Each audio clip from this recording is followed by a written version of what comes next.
Assalamualaikum warahmatullahi wabarakatuh. Kaya nasisi ay wakabot ki official dagi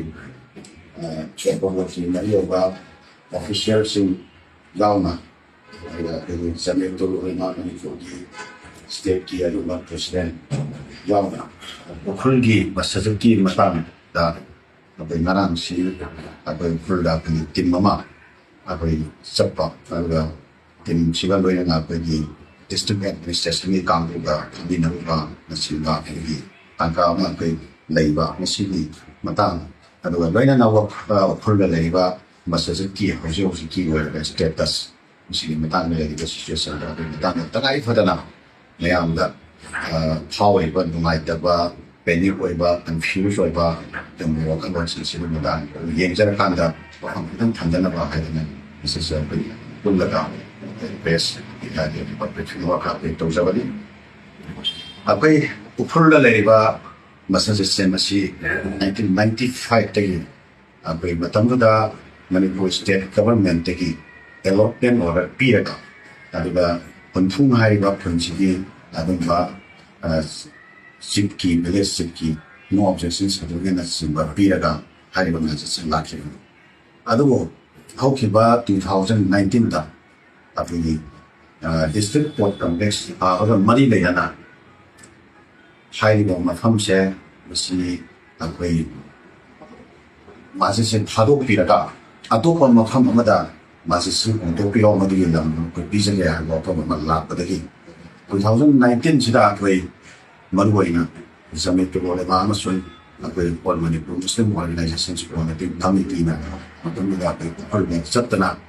mari de nawa district administration aliba village seat na silba phamina na tangkon lo na silba phamina na wasil na tanda ako'y solution naman ako'y aroy bada solution gi damata ako'y phamina na deputy commissioner ako'y khulga ko ng phamina na solution gi plaki baldi ako'y masen haigase once lai kagadi masi la swang talagi adum property mo wai adum property se aiko'y na hongdok hamsin tang yade haiwa hamsin matamila zamiat na ako'y kariyat kiway ba adum atwa ama in return da piraga mani in return da piriwa possible ako'y na matamila deputy commissioner ko na matamila kusin na ka makata ni wali sana bilang kusin understand to ka hari to ka ti masi district court complexes harapo matamda lambi di hausa ji masjid wali ko makamsi lambi di manga kadi adum mangki matamda lambi di krai sakit wa hari wa famsi shuyaw na matamda discussion to la lambi sigi matanda alternative makam mamada pi lambi se masi ako'y masjid ki shuyaw na lambi di ba hari wa famsi ya naraga shwana laina ki bani hari matamda Kalau tentu dah fresh boleh dia aplikasi macam mana kan tak perlu nak betul hari ni amsi ni ambil kami jalan nak kira. Aduh makata na, yang nak riwa pun si pahet tu lah. Aku ni district bar association ni, aduh ba presiden Bugiro ba aduh mamiyo yang makatna petitioner wega. Aku high court dah case nama laku tu hari tu case ni respondent semasa ahan ada kerja budget committee kata wega ni. Aduh masjid committee kata woi besar masih competent woi dia masjid hagasi apa waktu restart tawi waktu restart tawi jadi wapa becomes the lawful ownership of the masjid aduh woi dah na wapa si respondent namu na hari ber case dah bikin putwa hari ber case fresh tu kalau pun sudah kota tu ni apa lawan bagi waktu respondent woi na tapi bikin putwa case fresh tu nama ni Aroy beda court के verdict से देख court के verdict से दा मस्जिद से मसी अकोई शोखंदा ना court complex था साहु मतम द थंगा ना बा मस्जिद से Arun as it is intact the Thanga ना बा है court ना सब साहु verdict से भी है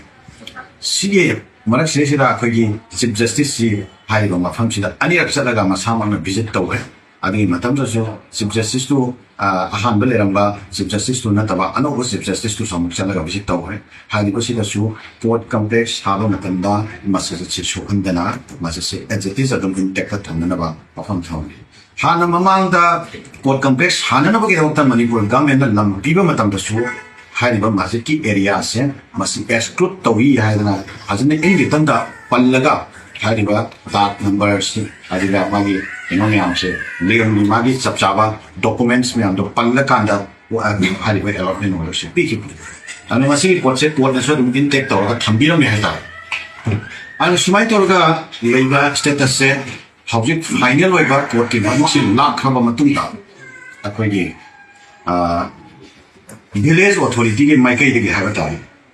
court complex ha ba da ma se si saruk si yaw hong tra ga ti ai ba ma se court complex se masi atopa mafam do hong dok hi ba gi akiba lei ha ba gi wa pham sida yom pham wa ra kan da court complex si ha ba da ma si yaw han na ba atopa mafam ma da lam pi ra ge ado ma si hong dok pi yu hai wa pham se kan na hong na masi wa pham se la ba adugi wa pham se la ga da gi akoi Masjid Committee ukhulga loina na akoi wal Manipur Muslim Organizations Coordinating Committee amoko amdi jamiat aduga loina na akoi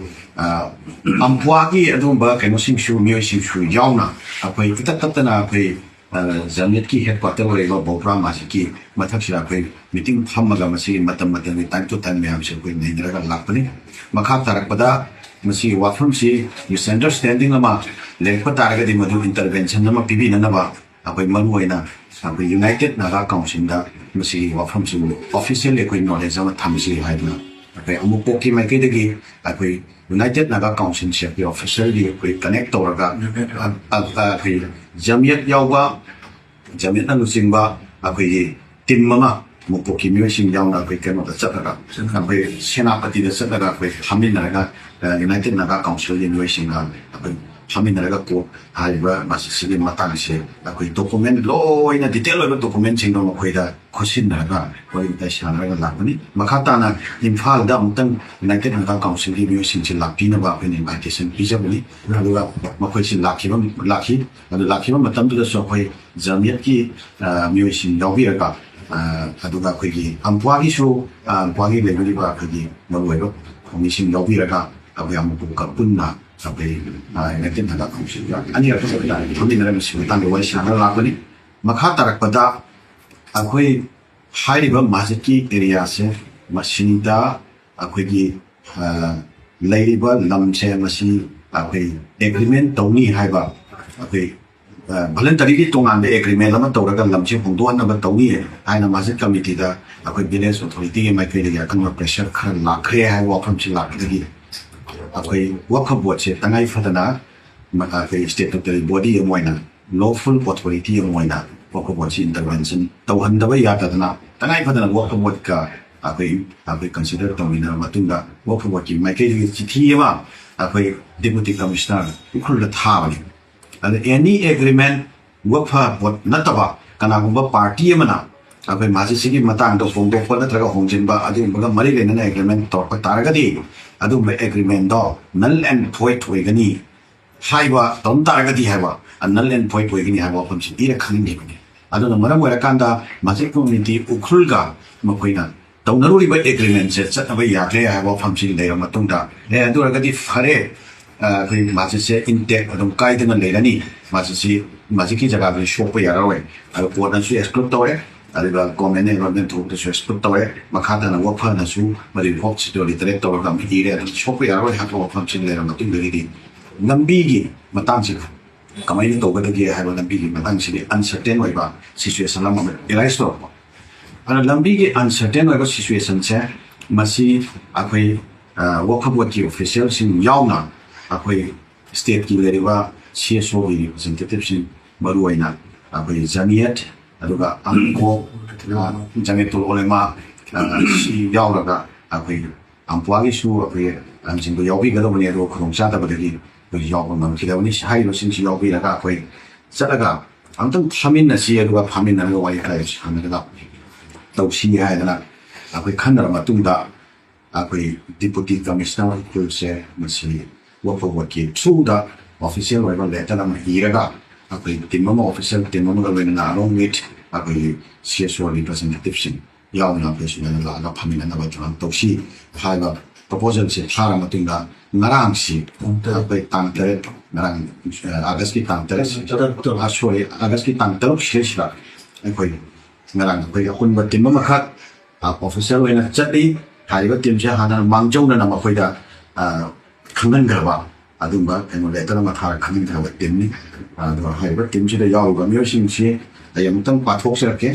ꯑꯩꯈꯣꯏ ꯋꯥꯛꯐ ꯕꯣꯔꯗꯀꯤ ꯃꯥꯏꯀꯩꯗꯒꯤ ꯍꯥꯏꯕ ꯇꯥꯔꯦ ꯌꯥꯎꯕꯤꯔꯤꯕ ꯑꯣꯐꯤꯁꯤꯌꯦꯜꯁꯤꯡꯁꯤ MD ꯇꯥꯖꯨꯗꯤꯟ Shah project officer ꯃꯍꯥꯛꯅ ꯂꯨꯆꯤꯡꯕ ꯇꯤꯝꯅꯤ ꯋꯥꯛꯐ ꯕꯣꯔꯗꯀꯤ ꯃꯤꯑꯣꯏ ꯃꯔꯤ ꯃꯗꯨꯗꯤ ꯁꯦꯈ ꯔꯍꯤꯃꯨꯗꯤꯟ ꯑꯗꯩ ꯄ꯭ꯔꯣꯖꯦꯛ ꯑꯣꯐꯤꯁꯔ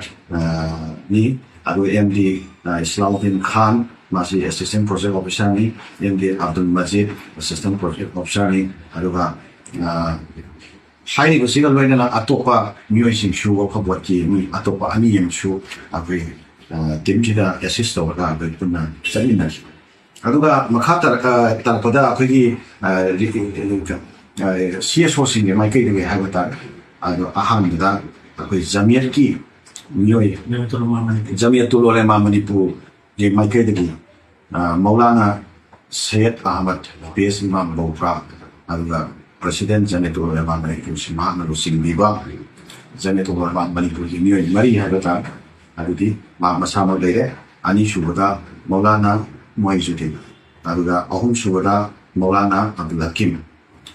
ꯃꯔꯤꯁꯨꯕꯗ ꯍꯥꯐꯤꯖ ꯕꯁꯤꯔ ꯍꯥꯏꯔꯤꯕ ꯃꯤꯑꯣꯏꯁꯤꯡꯁꯤꯅ ꯔꯤꯄ꯭ꯔꯖꯦꯟꯠ ꯇꯧꯕ ꯑꯗꯨꯒ ꯑꯃꯨꯛꯀꯣꯛꯀꯤ ꯃꯥꯏꯀꯩꯗꯒꯤ ꯑꯩ ꯏꯁꯥꯃꯛ ꯑꯗꯨꯒ ꯑꯩꯈꯣꯏꯒꯤ ꯑꯦꯀꯥꯗꯃꯤꯛ ꯑꯣꯏꯕ ꯑꯗꯨꯒ ꯌꯨꯠ ꯏꯟꯐ꯭ꯂꯨꯌꯦꯟꯁꯔꯁꯨ ꯑꯣꯏꯕ ꯑꯗꯨꯒ ꯃꯦꯗꯤꯌꯥ ꯄꯔꯁꯣꯅꯦꯂꯤꯇꯤꯁꯨ ꯑꯣꯏꯕ ꯑꯩꯈꯣꯏ ꯃꯤꯔꯥꯖ ꯁꯥꯍ ꯀꯣꯔꯤ ꯃꯍꯥꯛ ꯃꯁꯥꯃꯛꯁꯤ ꯌꯥꯎꯕ ꯁꯤꯒꯤ ꯇꯤꯝ ꯑꯃꯈꯛ ꯑꯩꯈꯣꯏꯁꯤ ꯆꯠꯂꯒ ꯑꯩꯈꯣꯏ ꯗꯤꯄꯨꯇꯤ ꯀꯃꯤꯁꯅꯔꯒꯤ ꯑꯣꯐꯤꯁ ꯀꯟꯐꯔꯦꯟꯁ ꯍꯣꯜꯗ ꯃꯍꯥꯛ ꯃꯁꯥꯒꯤ ꯁꯨꯇꯤ ꯂꯧꯈꯤꯕꯅ ꯃꯔꯝ ꯑꯣꯏꯔꯀꯥꯟꯗ ꯃꯥꯒꯤ ꯃꯈꯥꯗ ꯂꯩꯕ ꯑꯦꯗꯤꯁꯅꯦꯜ ꯗꯤꯄꯨꯇꯤ ꯀꯃꯤꯁꯅꯔꯒꯤ ꯏꯟꯆꯥꯔꯖ ꯑꯣꯏꯕ ꯁꯕ ꯗꯤꯕꯤꯖꯟ ꯑꯣꯐꯤꯁꯥꯔ ꯑꯣꯏꯕ ꯇꯦꯅꯤꯡ ꯃꯁꯥꯃꯛꯀ ꯑꯩꯈꯣꯏ ꯄꯨꯟꯅ ꯐꯝꯃꯤꯟꯅꯔꯒ ꯃꯦꯇꯔꯁꯤꯒꯤ ꯃꯇꯥꯡꯗ ꯐꯖꯅ ꯑꯩꯈꯣꯏ ꯗꯤꯁꯀꯁ ꯇꯧꯔꯛꯈ꯭ꯔꯦ ꯁꯨꯃꯥꯏꯅ ꯂꯩꯔꯤꯕ ꯏꯁꯨꯁꯤ ꯃꯁꯤ ꯑꯦꯃꯤꯀꯦꯕꯜ ꯁꯣꯂꯨꯁꯟ ꯑꯃ ꯌꯥꯝꯅ ꯄꯤꯁꯐꯨꯜ ꯑꯣꯏꯕ ꯌꯥꯝꯅ ꯍꯥꯔꯃꯣꯅꯤꯌꯁ ꯑꯣꯏꯕ ꯑꯗꯨꯒ ꯌꯥꯝꯅ ꯁꯦꯀꯨꯂꯔꯤꯁꯇꯤꯛ ꯑꯣꯏꯕ ꯑꯗꯨꯝꯕ ꯀꯩꯅꯣꯝ ꯈꯛꯇ ꯑꯥꯎꯠꯀꯝ ꯈꯛꯇ ꯃꯁꯤꯒꯤ ꯁꯣꯂꯨꯁꯟꯁꯤ ꯄꯨꯊꯣꯛꯁꯤ ꯍꯥꯏꯕ ꯋꯥꯐꯝꯁꯦ ꯃꯁꯤ ꯄ꯭ꯔꯤꯟꯁꯤꯄꯜ ꯑꯣꯏꯅ ꯑꯩꯈꯣꯏ ꯐꯝꯃꯤꯟꯅꯕꯗꯨꯗ ꯌꯥꯅꯕ ꯄꯨꯔꯛꯈ꯭ꯔꯦ ꯂꯣꯏꯅꯅ ꯃꯗꯨꯒꯤ ꯄꯣꯁꯤꯕꯜ ꯋꯦꯁꯦ ꯂꯝꯕꯤꯒꯤ ꯃꯇꯥꯡꯗ ꯂꯩꯔꯤꯕ ꯑꯩꯈꯣꯏ ꯑꯟꯁꯔꯇꯦꯟ ꯑꯣꯏꯕ ꯑꯩꯈꯣꯏ ꯀꯩꯅꯣꯁꯦ ꯏꯁꯨꯁꯦ ꯃꯁꯤꯒꯤ ꯑꯣꯏꯕ ꯄꯣꯁꯤꯕꯜ ꯁꯣꯂꯨꯁꯟ ꯑꯃ ꯀꯃꯥꯏꯅ ꯄꯨꯊꯣꯛꯄ ꯌꯥꯒꯗꯒꯦ ꯍꯥꯏꯕꯒꯤ ꯃꯇꯥꯡꯗ ꯑꯣꯏꯊꯣꯛꯄ ꯌꯥꯕ ꯃꯔꯝꯁꯤꯡ ꯑꯩꯈꯣꯏ ꯇꯣꯉꯥꯟꯕ ꯄꯨꯊꯣꯛꯄ ꯌꯥꯕ ꯃꯔꯝꯁꯤꯡ ꯑꯩꯈꯣꯏ ꯄꯨꯊꯣꯛꯇꯅ ꯌꯥꯝꯅ ꯐꯖꯅ ꯈꯟꯅ ꯅꯩꯅꯃꯤꯟꯅꯈ꯭ꯔꯦ ꯑꯗꯣ ꯑꯩꯈꯣꯏ ꯗꯤꯁꯇ꯭ꯔꯤꯛ ꯑꯦꯗꯃꯤꯅꯤꯁꯇ꯭ꯔꯦꯁꯟꯒꯤ ꯃꯥꯏꯀꯩꯗꯒꯤꯁꯨ ꯌꯥꯝꯅ ꯐꯖꯅ ꯑꯩꯈꯣꯏ ꯔꯦꯁꯄꯣꯟꯁꯤꯕ ꯑꯣꯏꯕ ꯌꯥꯝꯅ ꯄꯣꯖꯤꯇꯤꯕ ꯑꯣꯏꯕ ꯑꯗꯨꯝꯕ ꯑꯦꯇꯤꯆꯨꯗ ꯌꯥꯝꯅ ꯐꯖꯅ ꯊꯝꯕꯤꯔꯛꯏ ꯑꯩꯈꯣꯏ ꯆꯠꯈꯤꯕ ꯑꯩꯈꯣꯏꯒꯤ ꯇꯤꯝꯁꯤꯡꯗ ꯍꯣꯁꯄꯤꯇꯥꯂꯤꯇꯤ ꯐꯖꯅ ꯄꯤꯕꯤ ꯌꯥꯝꯅ ꯐꯖꯅ ꯇꯔꯥꯝ ꯇꯧꯕꯤꯗꯅ ꯐꯖꯅ ꯃꯈꯣꯏ ꯑꯣꯐꯤꯁꯀꯤ ꯊꯕꯛ ꯀꯔꯤ ꯀꯔꯥ ꯃꯌꯥꯝ ꯄꯨꯔꯥ ꯂꯦꯞꯄꯒ ꯑꯩꯈꯣꯏ ꯂꯥꯛꯀꯗꯧꯔꯤ ꯍꯥꯏꯕꯁꯤꯗ ꯌꯥꯝꯅ ꯐꯖꯅ ꯃꯥꯡꯖꯧꯅꯅ ꯄ꯭ꯔꯤꯄꯦꯔꯦꯁꯟ ꯇꯧꯔꯒ ꯅꯥꯏꯗꯅ ꯇꯧꯔꯒ ꯌꯥꯝ ꯐꯖꯅ ꯇꯧꯕꯤꯔꯝꯃꯤ ꯃꯗꯨꯒꯤꯗꯃꯛꯇꯁꯨ ꯑꯩꯈꯣꯏ ꯆꯠꯂꯤꯕ ꯇꯤꯝꯒꯤ ꯃꯥꯏꯀꯩꯗꯒꯤ ꯑꯩꯈꯣই ꯗꯤꯁꯇ꯭ꯔꯤꯛ ꯑꯦꯗꯃꯤꯅꯤꯁꯇ꯭ꯔꯦꯁꯟ ꯎꯈ꯭ꯔꯨꯜꯕꯨ ꯃꯔꯨꯑꯣꯏꯅ ꯗꯤꯄꯨꯇꯤ ꯀꯃꯤꯁꯅꯔ ꯎꯈ꯭ꯔꯨꯜ ꯃꯁꯥ ꯂꯩꯇ꯭ꯔꯒꯁꯨ ꯃꯥꯒꯤ ꯁꯨꯄꯔꯚꯤꯖꯟꯗ ꯇꯧꯕꯅꯤꯅ ꯋꯦꯁꯇꯨ ꯃꯁꯥꯃꯛ ꯑꯩꯈꯣꯏ ꯒ꯭ꯔꯦꯇꯤꯆꯨꯗꯀ ꯂꯣꯏꯅꯅ ꯑꯩꯈꯣꯏ ꯇꯧꯗꯨꯅ ꯈꯪꯕ ꯑꯃꯁꯨꯡ ꯊꯥꯒꯠꯄ ꯑꯩꯈꯣই ꯐꯣꯡꯗꯣꯛꯆꯔꯤ ꯑꯗꯨꯒ ꯂꯣꯏꯅꯅ ꯃꯈꯥ ꯇꯥꯔꯛꯄꯗ ꯑꯩꯈꯣꯏ ꯈꯟꯅ ꯅꯩꯅꯔꯤꯕ ꯋꯥꯐꯝꯁꯤꯡꯁꯤ ꯂꯣꯏꯔꯕ ꯃꯇꯨꯡꯗ ꯀꯩꯗꯧꯕ ꯌꯥꯕ ꯃꯔꯝꯁꯤꯡꯗ ꯅꯩꯅꯔꯕ ꯃꯇꯨꯡꯗ ꯐꯤꯜꯗ ꯆꯠꯁꯤ ꯍꯥꯏꯗꯅ ꯆꯠꯂꯒ ꯃꯁꯖꯤꯗ ꯃꯐꯝꯗ ꯑꯩꯈꯣꯏ ꯄꯨꯟꯅ ꯆꯠꯃꯤꯟꯅꯔꯒ ꯃꯁꯖꯤꯗ ꯃꯐꯝꯗ ꯌꯦꯡꯁꯤꯟꯃꯤꯟꯅꯔꯦ ꯑꯗꯨ ꯃꯁꯖꯤꯗ ꯃꯐꯝꯁꯤꯗ ꯑꯩꯈꯣꯏ ꯄꯨꯟꯅ ꯌꯦꯡꯁꯤꯟꯃꯤꯟꯅꯔꯕ ꯃꯇꯨꯡꯗ ꯑꯩꯈꯣꯏ ꯀꯩꯅꯣꯝꯇ ꯑꯩꯈꯣꯏ ꯃꯁꯤꯒꯤ ꯑꯟꯗꯔꯁꯇꯦꯟꯗꯤꯡ ꯁꯣꯂꯨꯁꯟ ꯄꯨꯔꯛꯄ ꯌꯥꯕꯒꯤ ꯑꯟꯗꯔꯁꯇꯦꯟꯗꯤꯡ ꯑꯃꯗꯤ ꯑꯩꯈꯣꯏ ꯆꯥꯎꯔꯥꯛꯄ ꯁꯨꯃꯥꯏꯅ ꯑꯣꯏꯔꯒꯗꯤ ꯁꯣꯂꯨꯁꯟ ꯑꯣꯏꯕ ꯌꯥꯏ ꯑꯩꯈꯣꯏꯗꯁꯨ ꯀꯥꯏꯗꯕ ꯑꯗꯨꯒ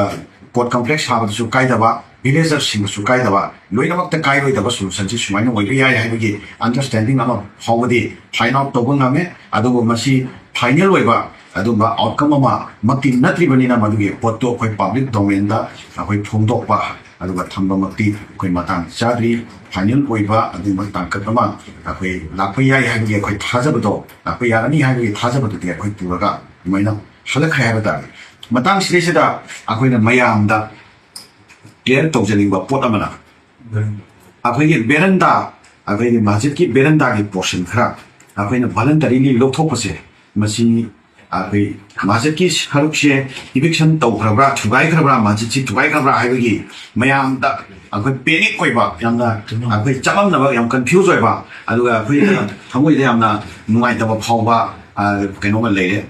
ꯁꯣꯁꯤꯌꯦꯜ ꯃꯦꯗꯤꯌꯥꯗ ꯀꯔꯤꯗ ꯑꯩꯈꯣꯏ ꯃꯌꯥꯝꯁꯦ ꯈꯪꯗꯕꯗꯒꯤ ꯆꯃꯝꯅꯕꯗꯒꯤ ꯃꯁꯤ ꯋꯥꯐꯝ ꯑꯃ ꯂꯩꯔꯦ ꯃꯁꯤ ꯃꯌꯥꯝꯗ ꯃꯗꯨꯒꯤ ꯀ꯭ꯂꯥꯔꯤꯐꯤꯀꯦꯁꯟ ꯑꯃꯇꯪ ꯊꯝꯖꯒꯦ ꯑꯩꯈꯣꯏ ꯃꯁꯖꯤꯗꯀꯤ 1995 ꯗ ꯑꯩꯈꯣꯏꯅ ꯐꯪꯕ allotment